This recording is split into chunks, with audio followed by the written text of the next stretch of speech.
উত্তর দিনাজপুর জেলার গোয়ালপুকুর বিধানসভার এক চাঞ্চল্যকর ঘটনায় পুরো রাজ্যের রাজনীতি এখন তোলপাড়। গতকালকে হঠাৎ কিছু সংবাদ মাধ্যম জানতে পারে গোয়ালপুকুর বিধানসভার পাঞ্জিপাড়া গ্রাম পঞ্চায়েত এলাকায় বাংলার আবাস যোজনার টাকা কিছু দুষ্কৃতীর দ্বারা অ্যাকাউন্ট থেকে চুরি করা হয়। এই খবর জানাজানি হতেই প্রশাসন এবং সংশ্লিষ্ট আধিকারিকেরা নড়ে চড়ে বসে। চুরি হওয়ার পর শুরু হয় একাধিক চুলচেরা তল্লাশি। শেষমেশ আবাসের টাকা গায়েবের ঘটনায় এক বিজেপি পঞ্চায়েত সদস্যের স্বামী সহ মোট 2 জনকে জিজ্ঞাসাবাদের জন্য আটক করেছে ইসলামপুর সাইবার ক্রাইম থানার পুলিশ। রাতেই পুলিশ তাদের আটক করেছে। পাঞ্জিপাড়া গ্রাম পঞ্চায়েতের বিজেপি সদস্য আরতি বিশ্বাসের স্বামী মনোজিৎ বিশ্বাসকে জিজ্ঞাসাবাদের জন্য আটক করেছে পুলিশ। অন্যদিকে শুভেন্দু বিশ্বাস নামে এক সাইবার ক্যাফের মালিককেও জিজ্ঞাসাবাদের জন্য আটক করা হয়েছে বলে সূত্রের খবর। এর আগে ট্যাবের টাকা এবং স্কলারশিপের টাকা চুরি নিয়ে উত্তর দিনাজপুর জেলার চোপড়া ব্লকের নাম খবরের শিরোনামে উঠেছিল। এবার বাংলার আবাস যোজনার টাকার দুর্নীতিতে গোয়ালপুকুরের নাম জড়িয়েছে। আপনার নাম? আমার নাম শিশির হালদার। বললাম যে আপনার ভাস্তার নাম? আমার ভাস্তা নয়, আমার বন্ধুর ছেলে।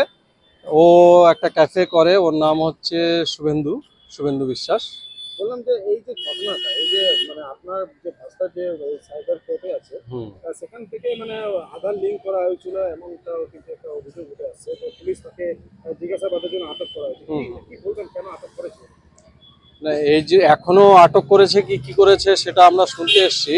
ঘটনা হচ্ছে আমার ওই ছেলেটার হচ্ছে দোকান আছে, সাইবার ক্যাফে আছে, সেখানে আধার লিঙ্ক বিভিন্ন কাজ হয়ে থাকে, অনলাইনের কাজ।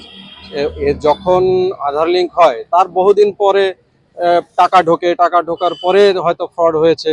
তো সেখানে আমার ভাস্তা বা ওই দোকানদারের কি সম্পর্ক সেটা বুঝতে পারছি না। এখন সন্দেহজনকভাবে বা জিজ্ঞাসাবাদের জন্য হয়তো নিয়ে এসছে, সেটাই জানার জন্য এখানে এসেছি যে কি নিয়ে এসে গত রাতে 3টের সময়, 3:30 সাড়ে 3টের দিকে। হ্যাঁ, আরো নিয়ে এসছে। মেম্বারের পাশের গ্রামের মেম্বারের হাজবেন্ডকে নিয়ে এসছে। মনোজিৎ বিশ্বাস। কোন দলের মেম্বার? বিজেপি দলের মেম্বারের হাজবেন্ড? হ্যাঁ, কি নাম মেম্বারের। মেম্বারের? ওর হচ্ছে মনোজিৎ বিশ্বাস। মেম্বারের ও আরতি, সম্ভবত আরতি বিশ্বাস। ওনার কি ক্যাফে আছে? না না না, এখানে দেখুন, ওরও যখন অনলাইন করেছিল এই করার সময় কি নাম আধার লিঙ্কের সময়, ওর হাজবেন্ডের নাম্বার, যেহেতু এখানে ওটিপি আসতে হয় বা কি বলে একটা অথেন্টিকেশন আসতে হয় লিঙ্কের, তার জন্য SMS এর ফ্যাসিলিটি থাকতে হয় মোবাইলে।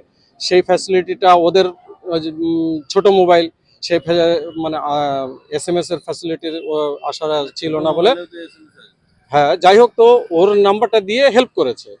সেটাও ওই যে বললাম 8 দিন 10 দিন আগের ব্যাপার।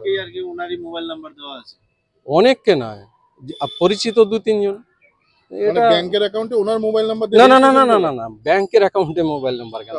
আধার অথেন্টিকেশন যখন হয়, আধারের নাম্বার দেওয়া আছে ওনার? না না না, আধারেরও নাম্বার। অথেন্টিকেশনের সময় মোবাইল নাম্বার দেওয়া হয়েছে হ্যাঁ হ্যাঁ হ্যাঁ, ওই জন্য ওনাকে জিজ্ঞাসাবাদ। হ্যাঁ, কি মনে হচ্ছে? এরা তো দেখুন নির্দোষ। আর এটা একটা আপনার যারা এই কাজটা করেছে এদের তো অবশ্যই ধরা উচিত যে কিভাবে হলো এবং কি কারণে, মানে কিভাবে এটা হচ্ছে। আর আমাদের এরকম গ্রামের গঞ্জের লোকরা কেন এদেরকেই টার্গেট করা হলো, এরকম আরো কোথায় কোথায় হচ্ছে। আর একটা গরিব মানুষ সরকারি টাকা পাচ্ছে, একটা ঘর পাচ্ছে, সেখান থেকে টাকা মানে গায়েব হচ্ছে।